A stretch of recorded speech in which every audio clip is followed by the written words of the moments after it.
Hello friends, good evening. আমি পাপিয়া। আজকে সারাদিন সেভাবে ভিডিও শেয়ার করতে পারিনি, আজকে একটু ব্যস্তই ছিলাম, আজকে একটু দেরি হয়ে গেছিলো অফিস যেতে। তো আজকে আর রান্নার ভিডিও কী করেছি সেটা শেয়ার করতে পারিনি।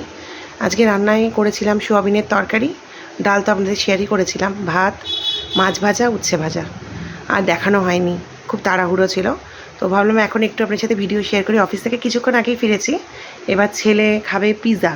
এবার পিৎজা আনতে আমি ভুলে গেছি, এবার ঝামেলা শুরু করেছে। তাই বাড়িতে আমার ব্রেড থাকে, আমি হোমমেড পিৎজা বানাচ্ছি। এই যে পিৎজা সস, এর মধ্যে একটু মেয়োনিজও দিয়ে দিয়েছি। এই যে ক্যাপসিকাম, পেঁয়াজটাকে একটু বড় বড় করে কেটেছি, আর চিকেনটাকে একটুখানি ছোটো ছোটো করে কেটে ওই ড্রাই চিলি চিকেনের মতো করে নিয়েছি।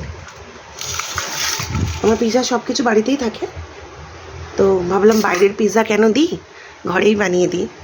তো এই ছেলেকে বানিয়ে দিচ্ছি। শুধু ছেলে একা নয়, ছেলের বাবা, ছেলে ঠাকুমা, আমি নিজে সবাই খাবো, ছেলের গাভারনেস।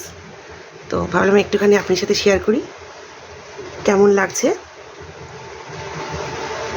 চলুন সাজিয়ে নিই, তারপর আমাদের দেখাচ্ছি। এই যে ফ্রেন্ডস, আবার একটা রেডি করছি। এই যে পিৎজা সস দিলাম,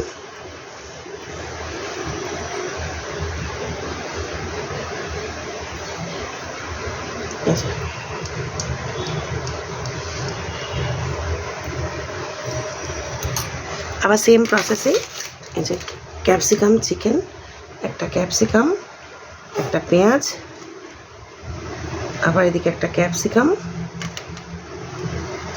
আবার এদিকে একটা পেঁয়াজ, আবার একটা ক্যাপসিকাম, আবার এদিকে একটা পেঁয়াজ, আবার একটা ক্যাপসিকাম, আবার একটা পেঁয়াজ,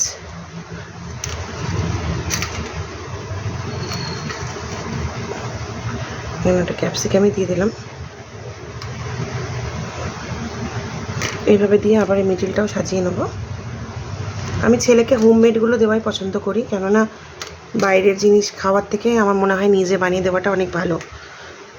তো আমি যতদূর পারি নিজেই বানিয়ে দেওয়ার চেষ্টা করি, কিন্তু অনেক সময় আমি নিজেও যেহেতু চাকরি করি, টাইম করে উঠতে পারি না, তখন খুব কমই ওকে দিই বাইরের।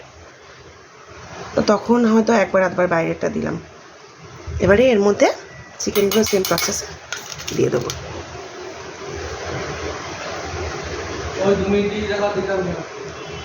এবার চিকেনটা এইভাবে দিচ্ছি সেম প্রসেসে, আর 30 সেকেন্ড দাও।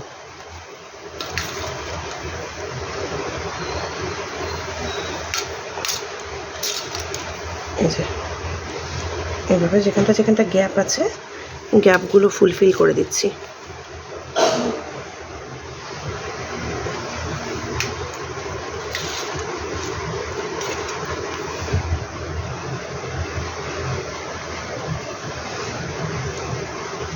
চিকেনটা আমি ছোটো ছোটো করে কেটে এটাকে ওই চাইনিজ সমস্ত কিছু দিয়ে ভিনিগার সোয়া সস অল্প করে, চিলি চিকেনের মতো ড্রাই চিলি চিকেন যেভাবে করে ওইভাবে করে নিয়েছি।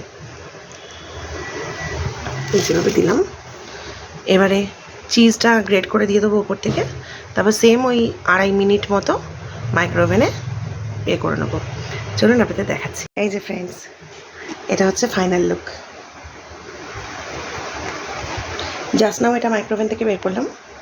কেমন দেখতে হয়েছে প্লিজ কাইন্ডলি জানাবেন কমেন্ট সেকশানে। ভালো লাগলে লাইক, কমেন্ট, শেয়ার, সাবস্ক্রাইব, আর আমার আইডিটাকে ফলো করতে ভুলবেন না। আপনারা প্লিজ আমার পাশে থাকবেন, আপনারা পাশে থাকলে আমি নতুন নতুন ভিডিও নিয়ে আসতে উৎসাহ পাবো। থ্যাংক ইউ সো মাচ সবাইকে। টাটা, আবার আসছি নতুন ভিডিও নিয়ে। খুব ভালো থাকবেন আপনারা।